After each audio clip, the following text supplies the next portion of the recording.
Vamos a ver la siguiente definición de función 1 a 1, también conocida como función inyectiva. Una función f es 1 a 1 si para cualquier número x1 y x2, con la condición de que x1 sea distinto de x2, estos números deben estar en el dominio de la función.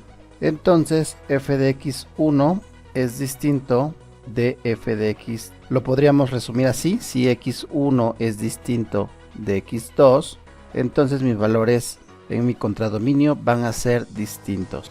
Una definición alterna es si mis imágenes son iguales.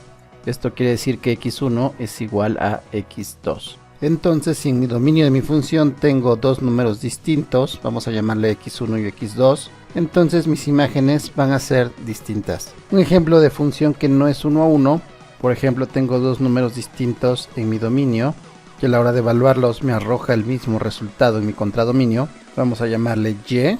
Eso significa que esta función no es 1 a 1. Por ejemplo, si tengo la función f de x igual a x cuadrada, si tomo dos números en el dominio, por ejemplo, menos 2 es distinto de 2, sin embargo, a la hora de evaluarla, por ejemplo, en el primer punto f de menos 2, eso sería menos 2 al cuadrado y esto sería igual a 4. Para mi segundo punto, f de 2, sería 2 al cuadrado y esto sería igual a 4. Me arrojan la misma imagen. De forma esquemática esto se representaría así, que es exactamente este mismo modelo. No es una función inyectiva, o lo que es lo mismo, no es una función 1 a 1.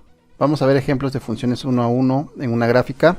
Por ejemplo, si tengo esta función, tomo dos puntos arbitrarios, x1 y x2, evaluamos sus imágenes, observamos que nos arroja valores distintos. Esta función es creciente. Ahora, si tengo una función de este tipo y tomo dos puntos distintos, y a la hora de evaluarlos observamos que también me arroja imágenes distintas. Esta función es decreciente.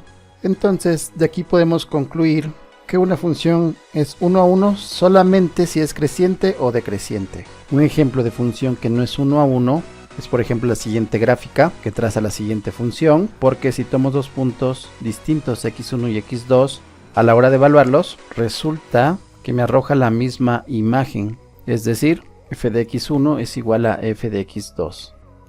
Si tengo la gráfica de una función, puedo saber si es 1 a 1 o no, usando el criterio de la recta horizontal, que consiste en trazar una recta horizontal en la gráfica, en cualquier punto de la gráfica, y si toca dos puntos, significa que no es 1 a 1. En la segunda gráfica, si trazo una recta horizontal en cualquier punto, observamos que solamente toca la gráfica en un punto. Significa que es una función 1 a 1. Y con esto terminamos la explicación del concepto de función 1 a 1.